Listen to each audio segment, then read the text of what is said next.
ناظرین محترم، السلام علیکم ورحمۃ اللہ وبرکاتہ۔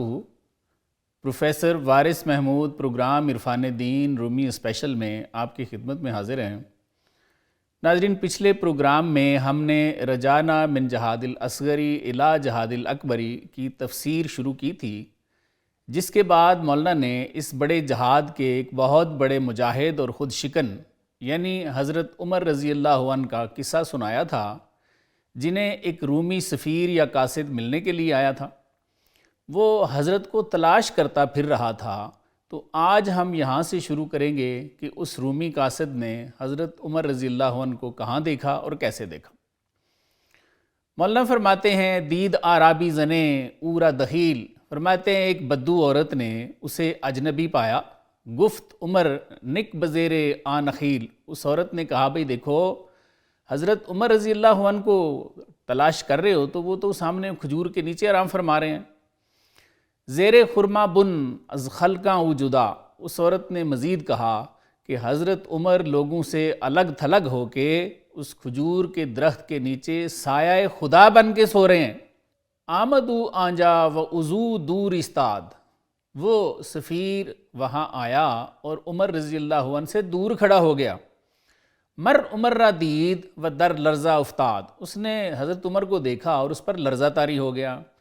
ہیبت ازاں خفتہ آمد برسول، حالت خوش کرد بر جانش نزول، اس قاصد پر حضرت عمر رضی اللہ عنہ کی جو کہ سوئے ہوئے تھے ہیبت طاری ہو گئی، اور ایک اچھی حالت نے بھی اس کے دل پہ نزول کیا۔ آگے مولانا لکھتے ہیں، مہر و ہیبت ہست ضد یکدگر، فرماتے ہیں کہ محبت اور ہیبت ایک دوسرے کی ضد ہیں۔ این دو ضد را دید جمع اندر جگر، لیکن اس نے ان دو ضدوں کو اپنے جگر میں جمع پایا۔ گفت با خود من شہارا دیدام، اس نے اپنے آپ سے کہا کہ میں نے بڑے بڑے بادشاہوں کو دیکھا ہے، پیش سلطانہ خوش بگزیدم، میں سلاطین کے حضور بھی بڑا خوش رہا ہوں اور برگزیدہ بھی رہا ہوں۔ از شہانم ہیبت و ترس نبود، سوچتا ہے بادشاہوں کی ہیبت اور خوف کبھی مجھ پہ طاری نہیں ہوا۔ ہیبت ای مرد ہوشم در ربود، لیکن اس بندے کی ہیبت نے تو میرے ہوش اڑا کے رکھ دیے ہیں۔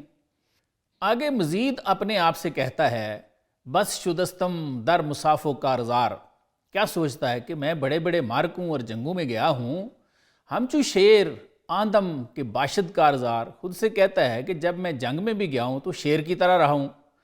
بس کے خوردم بس زدم زخم گراں، پھر کہتا ہے کہ میں نے بڑے بڑے زخم کھائے بھی ہیں اور لوگوں کو لگائے بھی ہیں۔ دل کبھی تربودام از دیگراں، اور میں ہمیشہ دوسروں کی نسبت کبھی دل رہتا رہا ہوں۔ مزید سوچتا ہے، بے صلاح این مرد خفتہ برزمی، سوچتا ہے کہ اس بندے کے پاس اسلحہ بھی نہیں ہے اور یہ ہے بھی زمین پہ سویا ہوا۔ من بہفت اندام لرزاں چیستیں، کہ میرا جوڑ جوڑ کانپنا شروع ہو گیا، یہ آخر بات کیا ہے آج؟ پھر اسے خیال آتا ہے، ہیبت حق استیں از خلق نیست، اس کے دل نے کہا کہ یہ اللہ کی ہیبت ہے، ہیبتیں ای مردے صاحب دلک نیست، اس کے دل نے کہا کہ آج یہ جو تجھ پہ ہیبت طاری ہے یہ اس گدڑی والے بندے کی ہیبت نہیں ہے۔ اندری فکرت بحرمت دست بست، مولانا لکھتے ہیں کہ اسی خیال میں اس نے ادب سے ہاتھ باندھ لیے اور کھڑا ہو گیا۔ بعد یک ساتھ عمر از جائے جست، اور 1 گھنٹے کے بعد حضرت عمر اپنی جگہ سے اٹھے۔ کرد خدمت مر عمر را او سلام، اس نے حضرت عمر کی تعظیم کی اور سلام کیا۔ گفت پیغمبر سلام آنگھ ہے کلام، کیونکہ حضور صلی اللہ علیہ وآلہ وسلم بھی فرما گئے ہیں کہ پہلے سلام کرو بعد میں کلام کرو۔ پس علیکش گفت و اورا پیش خواند، حضرت عمر رضی اللہ عنہ نے اس کو وعلیکم السلام فرمایا اور اس کو اپنے پاس بلا لیا۔ ایمنش کرد و بنزد خود نشان، اس کو مطمئن کیا اور اپنے قریب بٹھا لیا۔ اب مولانا اپنے اصلاحی مقصد کی طرف آتے ہیں اور ہمیں سمجھاتے ہیں۔ کیا سمجھاتے ہیں؟ فرماتے ہیں، ہر کے ترسید از حق و تقوی گزید، فرماتے ہیں بھی جو اللہ سے ڈرتا ہے نا اور تقوی اختیار کر لیتا ہے، ترسد از وے جن و انس و ہر کے دید، فرماتے ہیں اسے جن، انسان اور جو بھی اسے دیکھتا ہے سب ڈرنا شروع ہو جاتے ہیں۔ ہر کے ترسد مرورا ایمن کنند، پھر فرماتے ہیں یہ بڑی خاص بات ہے کہ جو اللہ سے ڈرتا ہے نا، اللہ تعالیٰ اسے بے خوف کرتے ہیں۔ مرد دل ترسندہ را ساکن کنند، اور جس کا دل ڈرے مولانا لکھتے ہیں کہ اللہ تعالیٰ اس کو طمانینت بخشتے ہیں۔ مولانا مزید فرماتے ہیں لا تخافوا ہست نزل خائفاں، فرماتے ہیں قرآن نہیں پڑھا، لا تخافوا جس کا معنی ہے نہ ڈرو، فرماتے ہیں یہ ڈرنے والوں کی مہمان نوازی ہے، ہست در خورے از برائے خائف آں، اور فرماتے ہیں کہ یہ کلام اس شخص کے لیے ہے جو اللہ سے ڈرنے والا ہے۔ اس شعر میں اس آیت کی طرف اشارہ ہے، ان الذین قالوا ربنا اللہ ثم استقاموا تتنزل علیہم الملائکۃ اللہ تخافوا ولا تحزنوا وابشروا بالجنۃ التی کنتم توعدون، یعنی وہ لوگ جنہوں نے کہا کہ ہمارا رب اللہ ہے، پھر انہوں نے استقامت اختیار کی، تو قرآن کہتا ہے ان پر فرشتے اترتے ہیں اور کیا فرماتے ہیں کہ نہ ڈرو نہ غمگین ہو، ہم تمہیں جنت کی بشارت دیتے ہیں جس کا پیغمبر وعدہ کرتے چلے آئے ہیں۔ آگے مولانا فرماتے ہیں آن کے خوفش نیست چوں گوئی مترس، فرماتے ہیں جس کو پہلے ہی خوف نہ ہو اس کو کبھی کسی نے کہا ہے کہ مت ڈرو۔ درس چے دہی نیست او محتاج درس، فرماتے ہیں اس کو درس طمانینت کون دیتا ہے جو درس کا محتاج ہی نہیں ہے۔ مولانا ہمیں ان اشعار میں یہ درس دیتے نظر آتے ہیں کہ جو اللہ سے ڈرتے ہیں ان سے جن انسان غرضے کے تمام مخلوقات ڈرتی ہیں، اور یہ ہیبت ان کی جسمانی ہیبت نہیں ہوتی بلکہ ہیبت انوار لم یزل ہوتی ہے۔ اور پھر مولانا نے ہمیں سورہ حامیم السجدہ کی آیت 30 سے یہ بات ثابت بھی کر دی کہ صاحب استقامت مسلمانوں پر فرشتے بھی اترتے ہیں اور انہیں کہتے بھی ہیں کہ بے خوف ہو جاؤ، ہم تمہیں جنت کی بشارت دیتے ہیں۔ تو ظاہر ہے جس کو اللہ تعالیٰ کی طرف سے بے خوفی کا پیغام آ جائے تو جہاں وہ خود بے خوف ہو جائے گا وہاں اس سے دوسری مخلوقات بھی خوف کھانا شروع ہو جاتی ہیں۔ اس کے ساتھ ساتھ مولانا ہمیں یہ بات بھی سمجھاتے ہیں کہ جو اللہ سے ڈرنے والے ہیں اللہ تعالیٰ انہیں اپنے دوست بنا لیتے ہیں، اور اللہ کے دوستوں پر پھر نہ کوئی خوف ہے اور نہ کوئی غم ہے۔ قاصد کی حضرت عمر سے ملاقات کے بعد مولانا اب ہمیں ان کی گفتگو کے بارے میں بتاتے ہیں۔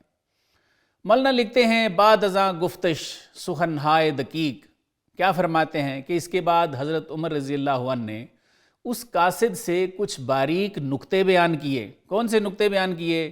برصفات پاک حق نعم الرفیق، فرماتے ہیں اللہ تعالیٰ کی صفات کے بارے میں جو کہ سب سے اچھے دوست ہیں۔ اور کیا بات کی؟ وَعَز نوازش ہائے حق ابدال را، اور فرماتے ہیں کہ ابدالوں پر ولیوں پر اللہ کی جو نوازشات ہیں ان کے بارے میں حضرت عمر نے اس سفیر سے باریک نکتے بیان کیے، تا بداندو مقام و حال، تاکہ وہ صاحب مقام اور صاحب حال اولیاء کے بارے میں جان جائے۔ آگے مولانا ان میں جو فرق ہے وہ بتانا چاہ رہے ہیں کہ صاحب حال اور صاحب مقام اولیاء میں کیا فرق ہے۔ فرماتے ہیں حال چوں جلوہ است ازاں زیبا عروس، کیا فرماتے ہیں کہ حال گویا اس حسین دلہن کا جلوہ ہے، ای مقام از خلوت آمد با عروس، اور فرماتے ہیں کہ مقام اس دلہن کے ساتھ خلوت کا نام ہے۔ آگے مولانا حضرت عمر کی زبان سے اس قاصد کو سمجھاتے ہیں کہ جلوہ بیند شاہ و غیر شاہ نیز، کہ جلوہ تو بادشاہ اور بادشاہ کے علاوہ دوسرے لوگ بھی دیکھتے ہیں، وقت خلوت نیست جز شاہ عزیز، فرماتے ہیں لیکن خلوت کے وقت باعزت بادشاہ کے علاوہ اور کوئی نہیں ہوتا۔ مولانا ان اشعار میں یہ بتانا چاہ رہے ہیں کہ کچھ اولیاء ایسے ہیں جو صاحب مقام ہیں اور وہ واصل باللہ ہیں، جبکہ عام اولیاء جنہیں مولانا صاحب حال فرما رہے ہیں ان کا یہ حال نہیں ہے، یعنی وہ واصل نہیں ہے۔ آگے وہی بات کرتے ہیں ہست بسیار اہل حال از صوفیہ، فرماتے ہیں کہ صوفیوں میں اہل حال تو بہت سے ہیں، نادر است اہل مقام اندر میں، لیکن فرماتے ہیں کہ ان میں اہل مقام بڑے ہی شاذ و نادر ہوتے ہیں۔ از منازل ہائے جانش یاد داد، پھر فرماتے ہیں کہ حضرت عمر نے اس قاصد کو جان یعنی روح کی منزلیں بتائیں، و از سفر ہا روانش یاد داد، اور اسے روح کے سفروں کے بارے میں بتایا کہ روح کیسی کیسی سیریں اور سفر کرتی ہے۔ واز زمانے کیا زماں خالی بدست، اور اسے اس زمانے کی یاد دلائی کہ جو قید زماں سے خالی تھا، وَعَز مقام قدس کے اجلالی شدست، اور اسے اس مقام قدس کی یاد دلائی جو جلالی ہے۔ مزید کیا بتایا؟ وَعَز ہوائے کے اندروں سی مرغ روح، اور اسے اس ہوا کی یاد دلائی جس میں روح کے پرندے پیش ازیں دی دست پرواز فتو، اس جسم میں آنے سے پہلے پرواز کیا کرتے تھے۔ مولانا آگے لکھتے ہیں، چوں عمر اغیار رورا یار یافت، فرماتے ہیں جب حضرت عمر نے اس بیگانہ صورت کو یار پایا، جانے اورا طالب اسرار یافت، اور اس کی روح کو بھی اسرار کا طالب پایا، تو کیا کیا پھر؟ مولانا فرماتے ہیں، شیخ کامل بود و طالب مشتہی، فرماتے ہیں حضرت عمر کامل پیر تھے اور مرید بھی بڑا پرشوق تھا۔ مرد چابک بود و مرکب درگہی، فرماتے ہیں سوار مستعد تھا اور سواری بھی تیار تھی۔ اب آگے بڑی خاص بات ہے، اور مولانا وہ راز بتاتے ہیں جس سے انبیاء اور اولیاء تبلیغ کرتے ہیں اور لوگوں کو مسلمان کرتے ہیں۔ یہ ہماری کج فہمی ہے جو ہم سمجھتے ہیں کہ شاید یہ مسائل وغیرہ سنانے سے لوگ مسلمان بھی ہو جاتے ہیں اور ان کے دل بھی بدل جاتے ہیں۔ آج ہر بندہ تبلیغ بھی کر رہا ہے، مسئلے بھی سنا رہا ہے، اور جتنے اچھے ہم مسلمان ہیں اس کا اندازہ ہمیں بڑی ہی اچھی طرح ہے، اور اگر سوشل میڈیا دیکھ لیں تو ہمارے سارے شک نکل جاتے ہیں۔ خیر یہ ہمارا موضوع نہیں ہے، اس بات کی طرف آتے ہیں کہ انبیاء اولیاء کیا کرتے ہیں اور حضرت عمر رضی اللہ عنہ نے کیا کیا۔ مولانا لکھتے ہیں، دید آں مرشد کے ارشاد داشت، مولانا فرماتے ہیں اس پیر کامل مرشد کامل یعنی حضرت عمر نے دیکھ لیا کہ قاصد استعداد رکھتا ہے، تخم پاک اندر زمین پاک کاشت، تو فرماتے ہیں حضرت عمر نے اپنے سینے کا پاک بیج اس کے دل کی پاک زمین میں بو دیا۔ اس کی وضاحت ضروری ہے، یہاں میں رکوں گا۔ مولانا لکھتے ہیں جب مرشد نے دیکھا کہ قاصد ارشاد رکھتا ہے، اس سے مراد ہے ارادت یا جسے ہم عقیدت کہتے ہیں۔ اگر انبیاء اولیاء سے کسی کو عقیدت نہ ہو بلکہ الٹی بدتمیزی یا دشمنی والا معاملہ ہو، تو ایسے صاحب نعمت حضور صلی اللہ علیہ وآلہ وسلم بھی ہوں تو اس طرح کے ابو جہل کو کبھی بھی کچھ نہیں ملا۔ ایسے دریدہ دہنوں کو اس نعمت کی خوشبو تک بھی نہیں آنے دیتے وہ۔ علامہ نے فرمایا ہے نا، نہ پوچھن خرقہ پوشوں کی ارادت ہو تو دیکھ ان کو، ید بیضا لیے پھرتے ہیں اپنی آستینوں میں۔ علامہ نے یہی بات کی ہے کہ عقیدت ہوگی تو پھر وہ کھلیں گے۔ یہ اللہ والے بڑے بڑے ید بیضا لے کے پھر رہے ہیں، لیکن جب تجھ میں عقیدت نہیں ہے تو یہ تجھ پہ بالکل نہیں کھلیں گے۔ عقیدت اور ارادت ہوگی تو پھر دیکھ سکو گے کہ ان کے پاس کون کون سے ید بیضا ہے۔ دوسری بات مولانا فرماتے ہیں، تخم پاک اندر زمین پاک کاشت، کہ حضرت عمر نے اپنے سینے کا پاک بیج اس کے دل کی پاک زمین میں بو دیا۔ اس سے مراد ہے کہ اپنی شرع صدر کا نور اس کے با ادب دل کی زمین میں ڈال دیا۔ یہاں یہ بات سمجھنی بڑی ضروری ہے کہ کثیر صوفیاء نے لکھا ہے کہ شرع صدر کا نور صاحب نعمت کی قوت ارادی سے دوسرے با ادب سائل کے سینے میں منتقل ہو جاتا ہے۔ 20ویں صدی کے معروف صوفی سیدنا احمد میاں روح اللہ روحہ اپنے ملفوظات شریفہ بقائے حیات میں لکھتے ہیں کہ نبوت اور ولایت ایک منصب ہے، اور کوئی منصب ایسا نہیں جسے کچھ اختیارات نہ ہوں۔ آپ مزید فرماتے ہیں کہ جب ایک دفعہ اختیارات مل جائیں تو بار بار پوچھنے کی حاجت نہیں ہوتی۔ مزید وضاحت فرماتے ہیں کہ کبھی ڈی سی کو اپنی کمپیٹنٹ اتھارٹی سے بار بار پوچھتے دیکھا ہے کہ میں یہ کام کر لوں یا نہ کروں۔ آپ نے برملا لکھا ہے کہ ولی کا نور شرع صدر اس کی قوت ارادی سے صاحب عقیدت سائل کے دل میں منتقل ہو جاتا ہے۔ اور ایسا اور بزرگوں نے بھی لکھا ہے، شاید ہمیں سمجھ نہیں آتی۔ بابا بلے شاہ صاحب رحمۃ اللہ علیہ نے بھی اس کلام میں یہی بات کی ہوئی ہے، بلے رب دا کی سمجھونا ایتھو پٹنا اوتھے لانا۔ یہ نور شرع صدر کی منتقلی کی ہی بات ہے۔ مولانا فرماتے ہیں کہ جب حضرت عمر نے توجہ دے دی تو قاصد نے حضرت عمر رضی اللہ عنہ سے ایک سوال پوچھا، جس کو ہم جانیں گے ایک چھوٹے سے وقفے کے بعد۔ جی ناظرین، ساتھ رہنے کا شکریہ۔ وقفے سے پہلے حضرت عمر رضی اللہ عنہ رومی قاصد کو صاحب مقام اور صاحب حال صوفیوں کے معارف اور روح کی پروازوں کے بارے میں باریک نکتے بتا رہے تھے۔ جب حضرت عمر نے قاصد کو طالب اسرار پایا تو توجہ دے دی، جس کی وضاحت ہم نے وقفے سے پہلے کر دی کہ توجہ کیا چیز ہے۔ آگے مولانا لکھتے ہیں کہ اب وہ قاصد کا دل حضرت سے مانوس ہو گیا، اور اب اس نے حضرت عمر سے ایک سوال پوچھا۔ کیا سوال پوچھا؟ مولانا لکھتے ہیں، مرد گفتش کہ اے امیر المومنین، یعنی اس مرد نے عرض کیا کہ یا امیر المومنین، جاں از بالا چوں آمد در زمین، کہ یہ جو جان ہے ہمارے اندر، روح ہے، یہ آسمانوں سے زمین پہ کیسے آ گئی؟ مرغے بے اندازہ چوں شد در قفس۔ قاصد نے مزید پوچھا کہ یہ روح کا پرندہ جو ہے یہ ہماری عقل کی سمجھ سے تو ماورا ہے، یہ حضرت جسم کے پنجرے میں کیسے آ گیا؟ گفت حق بر جاں فسوں خاند و قصص۔ حضرت عمر نے فرمایا کہ بھئی اللہ تعالیٰ نے روح پر کن کا افسوں یا افسانہ پڑھا تھا تو یہ جسم میں داخل ہو گئی تھی۔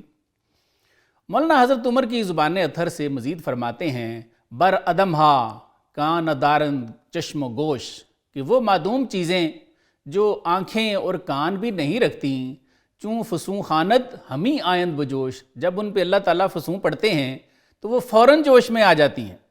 حضرت عمر نے مزید اسے بتایا از فسون او ادم ہا زود زود، کہ اللہ کے فسوں پڑھنے سے معدوم چیزیں جلدی جلدی خوش معلق می زنن سوئے وجود کی جانب کلا بازیاں کھانا شروع ہو جاتی ہیں۔ مزید کیا بتاتے ہیں باز بر موجود افسون چوں خاند، پھر کہتے ہیں کہ اللہ تعالیٰ جب موجود پہ کسی پہ افسوں پڑھتے ہیں زود اورا در عدم دو اسپاراند، تو فرماتے ہیں کہ اس کو بڑی جلدی پھر عدم کی طرف دوڑا دیتے ہیں۔ یہ موت کی بات ہو رہی ہے۔ مولانا حضرت عمر کی زبان سے مزید لکھتے ہیں گفت با جسم آیتے تا جان شدو، فرماتے ہیں کہ جب اللہ نے جسم کو کوئی آیت سنا دی تو وہ جان بن گیا۔ گفت با خورشید تا رخشاں شدو، فرماتے ہیں سورج سے کچھ فرمایا تو وہ چمکنا شروع ہو گیا۔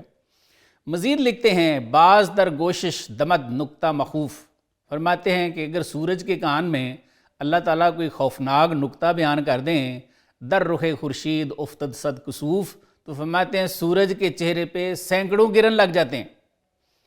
گفت در گوش گل و خندہ کرد، فرماتے ہیں کہ پھول کے کان میں اللہ کچھ کہتے ہیں تو وہ کھل اٹھتا ہے۔ گفت با لال خوش و تابانش کرد، پھر فرماتے ہیں لال کے کان میں جب اس نے کچھ کہا تو وہ چمکنا شروع ہو گیا۔ تاب گوش خاک حق چے خانداست، پھر مولانا فرماتے ہیں کہ اللہ ہی جانے اللہ نے زمین کے کان میں کیا کہہ دیا ہوا ہے کہ مراقب گشت و خامش مانداست، فرماتے ہیں کہ وہ مسلسل مراقبے میں ہے اور خاموش ہے، بولتی نہیں ہے۔ آگے فرماتے ہیں تاب گوش ابر آں گویا چے خاند، کہ اللہ ہی جانے اللہ تعالیٰ بادل کے کان میں کیا کہتے ہیں کہ اونچو مشک از دیدہ خود آب راند، کہ وہ مشک کی طرح اپنی آنکھ سے پانی بہانا شروع ہو جاتا ہے۔ آگے فرماتے ہیں در تردد ہر کے او اشفتاست، یعنی فرماتے ہیں کہ ہر وہ شخص جو حق و باطل کی پہچان میں پریشان ہے حق بگوش او معمہ گفتاست، مولانا فرماتے ہیں اللہ تعالیٰ نے اس کے کان میں معمہ کہا ہوا ہوتا ہے۔ تا کند محبوسش اندر دو گما، اس طرح اللہ اس بندے کو دو گمانوں میں محبوس کر دیتے ہیں، قید کر دیتے ہیں۔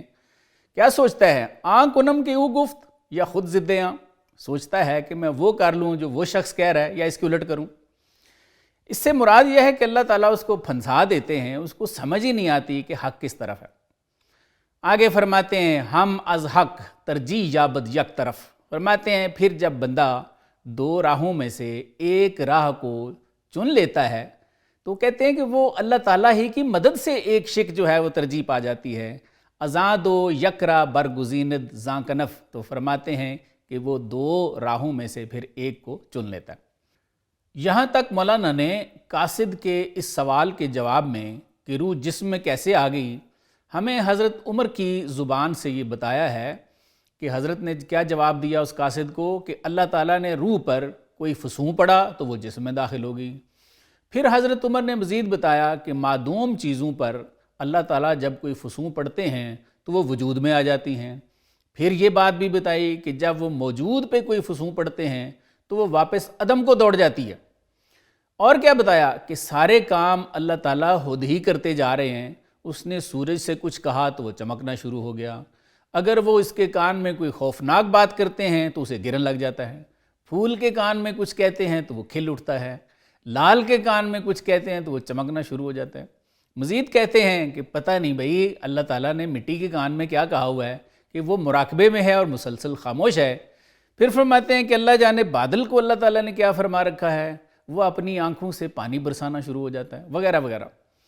آخر میں ایک خاص بات فرماتے ہیں کہ اگر کسی کو حق و باطل کی پہچان میں سمجھ نہ آ رہی ہو کہ فلاں کی بات مان لوں یا اس کے مخالف کروں، تو مولانا فرماتے ہیں کہ ایسے شخص کے کان میں اللہ تعالیٰ نے معمہ فرمایا ہوا ہوتا ہے، وہ پھنسا ہی رہتا ہے کہ اس طرف جاؤں یا اس طرف۔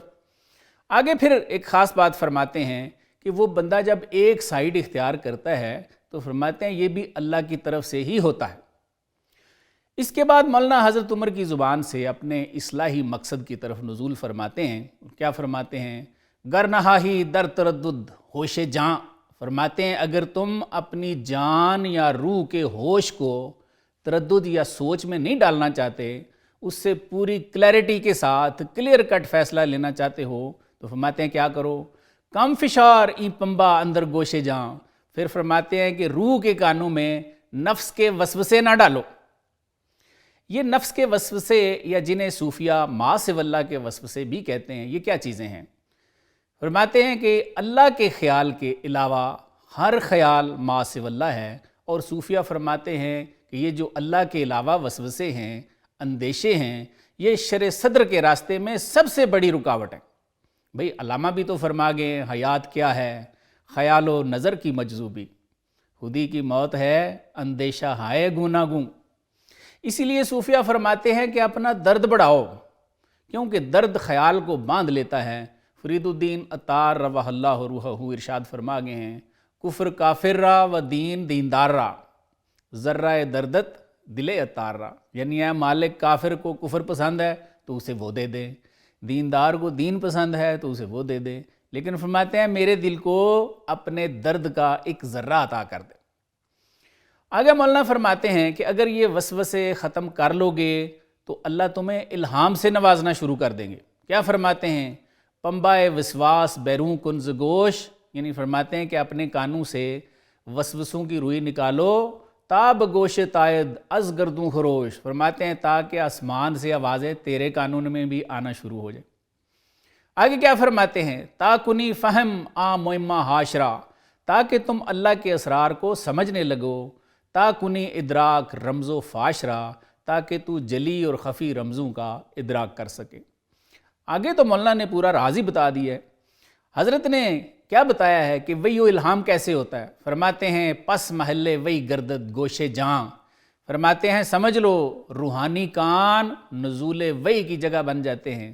وحی چے بود، فرماتے ہیں پتہ وحی کیا ہوتی ہے؟ گفتن از حصے نہاں، فرماتے ہیں پوشیدہ حص کی گفتگو کو وہی کہتے ہیں۔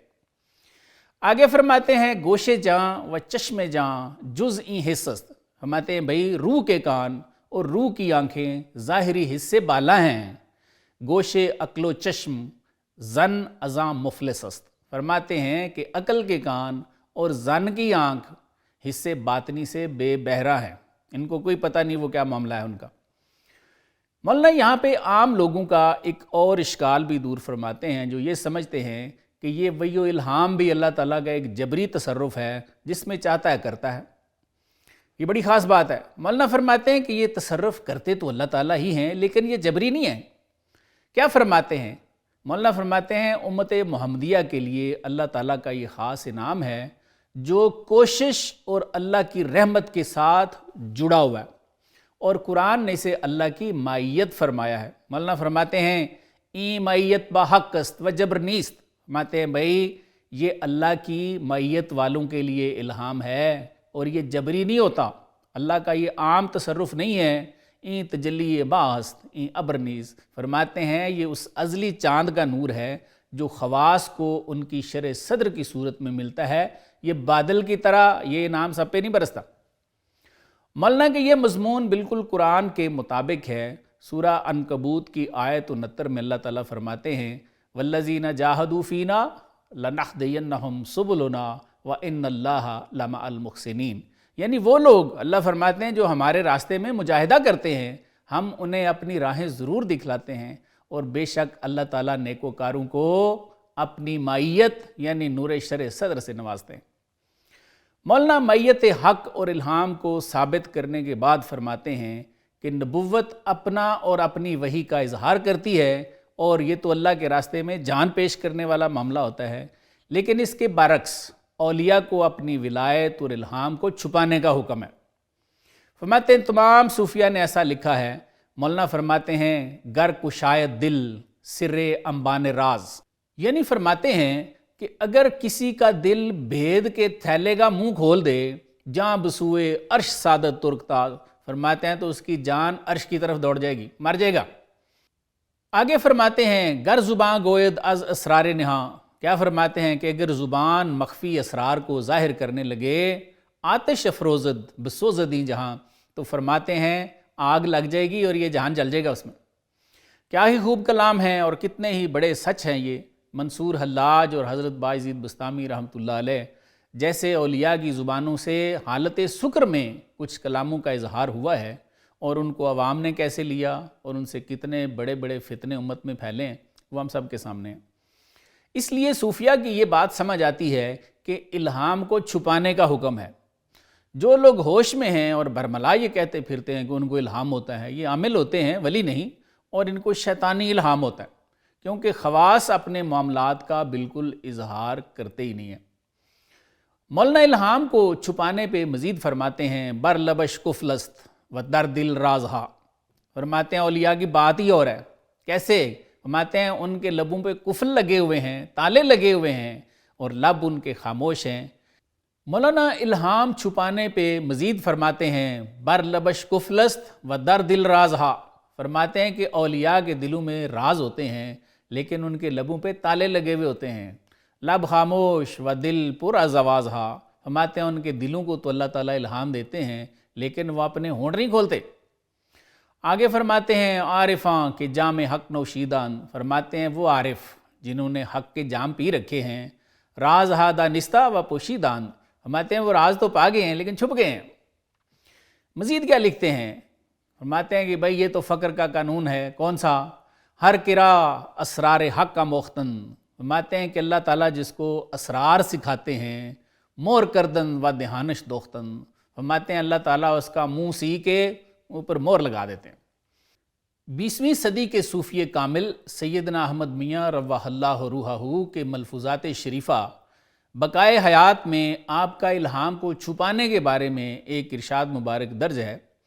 آپ فرماتے ہیں کہ الہام اللہ تعالیٰ کی طرف سے امانت ہوتا ہے، اور جو امانت میں خیانت کرے یعنی اس کا اظہار کر دے تو فرماتے ہیں اللہ تعالیٰ اسے امانت دینا بند کر دیتے ہیں۔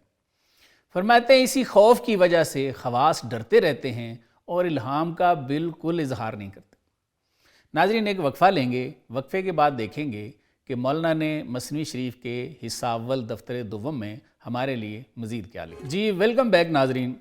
مولانا صاحب حال اور صاحب مقام صوفیہ کا بتانے کے بعد، الہام کو ثابت کرنے اور پوشیدہ رکھنے کے بیان کے بعد، اس حدیث کا بیان لکھتے ہیں کہ جو شخص اللہ تعالیٰ کی ہم نشینی چاہتا ہے اس کو اہل تصوف کے پاس بیٹھنا چاہیے۔ مولانا نے یہاں حدیث کا لفظ ہی استعمال کیا ہے، لیکن بعض لوگوں کا کہنا ہے کہ یہ حدیث شریف نہیں ہے، یہ کسی صوفی کا کلام ہے۔ حضرت عطا ابن فضل اپنی کتاب ہم نفس میں فرماتے ہیں کہ اگر یہ قول بھی ہے تو اس کا مضمون درست ہے۔ فرماتے ہیں صوفی وہی ہے جس نے اپنا تزکیہ نفس کر لیا ہے اور شرح صدر کی منزل پہ فائز ہو گیا ہے، اور قرآن کے مطابق شرح صدر اللہ کا نور ہے، اور ایسے پاکوں کے پاس بیٹھنے کا حکم تو اللہ تعالیٰ نے اپنے محبوب صلی اللہ علیہ وآلہ وسلم کو سورہ کاف کی آیت 28 میں دیا ہوا ہے۔ قرآن کیا کہتا ہے؟ وَاصْبِرْ نَفْسَكَ مَعَ الَّذِينَ يَدْعُونَ رَبَّهُمْ بِالْغَدَاوَةِ وَالْعَشِيِّ يُرِيدُونَ وَجْهَهُ وَلَا تَعْدُ عَيْنَاكَ عَنْهُمْ تُرِيدُ زِينَةَ الْحَيَاةِ الدُّنْيَا۔ کیا ترجمہ ہے کہ اے محبوب اپنی جان ان سے مانوس رکھو جو صبح و شام اپنے رب کو پکارتے ہیں اور اس کی رضا چاہتے ہیں، اور تمہاری آنکھیں انہیں چھوڑ کر اوروں پر نہ پڑیں۔ کیا آپ دنیا کی زندگی کا سنگار یا زینت چاہو گے اور اس کا کہا کبھی نہ ماننا جس کا دل ہم نے اپنی یاد سے غافل کر دیا ہے اور وہ اپنی خواہش کے پیچھے ہے اور اس کا کام تو حد سے گزر گیا ہے۔ بات ثابت ہو گئی کہ اصل صوفی وہی ہے جس نے اپنا تزکیہ نفس کر کے شرح صدر کی منزل حاصل کر لی ہے، اور شرح صدر سورہ حدید کے مطابق اللہ کا نور ہے۔ پھر جب ایسے اصحاب انشراح کے پاس جو صبح و شام اللہ کو پکارنے والے ہیں، حضور صلی اللہ علیہ وآلہ وسلم کو بیٹھنے کا حکم ہے، تو کیا ہمیں ان کے پاس بیٹھنا چاہیے یا نہیں بیٹھنا چاہیے؟ اس پہ آپ نے ضرور سوچنا ہے۔ مولانا جو لکھتے ہیں وہ ہم جانتے ہیں۔ مولانا کیا فرماتے ہیں؟ آ رسول اینجا رسید و شاہ شد۔ مولانا فرماتے ہیں وہ رومی سفیر جب یہاں تک پہنچا، یعنی حضرت عمر نے جب اس کو توجہ دے دی اور باطنی اسرار بھی اس کو کچھ سکھا دیے، تو فرماتے ہیں وہ شاہ شد، عارف باللہ ہو گیا، والا اندر قدرت اللہ شد، اور فرماتے ہیں قدرت خداوندی کے مشاہدے میں دیوانہ ہو گیا۔ مولانا آگے لکھتے ہیں آ رسول از خود بشد ازی یک دو جام۔ فرماتے ہیں حضرت عمر کے معارف کے ایک دو جاموں سے ہی بے خود ہو گیا، نئے رسالت یاد ماندش نئے پیام۔ فرماتے ہیں نہ اسے سفارت یاد رہی نہ پیغام یاد رہا جو کیسر روم کی طرف سے وہ لے کے آیا تھا۔ آگے مولانا کیا لکھتے ہیں؟ سیل چوں آمد بدریا بحر گشت۔ فرماتے ہیں کہ جب دریا میں طوفان آئے نا تو وہ سمندر بن جایا کرتا ہے۔ دانا چوں آمد بمزرا گشت کشت، اور فرماتے ہیں کہ دانا جب کھیت میں پڑے تو کھیتی بن جاتا ہے۔ آگے مزید فرماتے ہیں سیل چوں آمد بدریا محو گشت۔ فرماتے ہیں جب دریا میں طوفان آئے تو وہ دریا میں مکس ہو جاتا ہے۔ میغ پیشے تیگ شمسی زہو گشت، اور فرماتے ہیں کہ بادل جب سورج کی تلوار کے آگے آتا ہے تو دھوپ بن جاتا ہے۔ اور کیا فرماتے ہیں؟ چوں تعلق یافت نان بابو البشر۔ فرماتے ہیں کہ جب روٹی انسان کا جزو بدن بن جاتی ہے، نان مردہ زندہ گشت و باخبر، تو فرماتے ہیں مردہ روٹی زندہ ہو جاتی ہے اور باخبر بھی ہو جاتی ہے۔ مزید ایک مثال دیتے ہیں موم و ہیزم چوں فدائے نار شد۔ فرماتے ہیں کہ موم اور جلانے کی لکڑی جب آگ پہ فدا ہوتے ہیں، ذات ظلمانی اورا انوار شد۔ فرماتے ہیں تو ان کی تاریک ذات جو ہے وہ سراپا نور بن جاتی ہے۔ مولانا نے یہاں 6 مثالیں دی ہیں کہ دریا میں اگر طوفان آئے تو وہ سمندر بن جاتا ہے، دانا کھیت میں ڈالیں تو کھیتی بن جاتا ہے، دریا میں سیلاب آئے تو دریا میں مکس ہو جاتا ہے، سورج کی تلوار کے سامنے بادل آ جائے تو وہ روشنی بن جاتا ہے، روٹی انسان کے جسم میں چلی جائے تو زندہ اور باخبر ہو جاتی ہے۔ اسی طرح فرمایا کہ موم اور جلانے والی لکڑی جب آگ میں جاتی ہے تو نور یا روشنی بن جاتی ہے۔ یہ وہی سبق ہے جو فارسی کی اس مشہور ضرب المثل میں کسی دانا نے ہمیں سنائی ہے۔ کون سی؟ ہر کے در کانے نمک رفت نمک شد، یعنی جو نمک کی کان میں گیا وہ نمک ہی بن گیا۔ میں اس کی تھوڑی سی وضاحت کر دیتا ہوں۔ کہتے ہیں کہ نمک کے پہاڑوں میں سے ایک شخص نمک نکالتا تھا اور مزدوری کیا کرتا تھا۔ اس کا گدھا وہاں مر گیا۔ کچھ عرصے کے بعد لوگوں نے دیکھا تو وہ گدھے کی ڈیڈ باڈی نمک بن چکی تھی، جس سے پھر یہ ضرب المثل بن گئی کہ ہر کے در کانے نمک رفت نمک شد، یعنی جو نمک کی کان میں چلا جائے وہ نمک ہی بن جاتا ہے۔ مولانا یہ 6 مثالیں دے کے ہمیں سمجھانا چاہتے ہیں۔ کیا سمجھانا چاہتے ہیں؟ فرماتے ہیں اے خنک آ مرد کہ از خود رستہ شد۔ فرماتے ہیں کتنا ہی مبارک وہ شخص ہے جو اپنی خودی سے چھوٹ گیا، در وجود زندہ پیوستہ شد، اور فرماتے ہیں کسی زندہ قلب والے کے وجود سے وابستہ ہو گیا۔ اس سے مراد ہے کہ کسی اللہ کے پاک بندے سے اس نے اپنا روحانی تعلق قائم کر لیا، مرید ہو گیا ان کا۔ آگے کیا فرماتے ہیں؟ وائے آن زندہ کے با مردہ نشست۔ پھر فرماتے ہیں کہ ہائے افسوس اس زندہ پر جو کسی مردہ دل کا ہم نشیں بن گیا۔ مردہ گشت و زندگی از ویب جست۔ فرماتے ہیں وہ خود بھی مردہ ہو گیا اور زندگی اس سے بھاگ گئی۔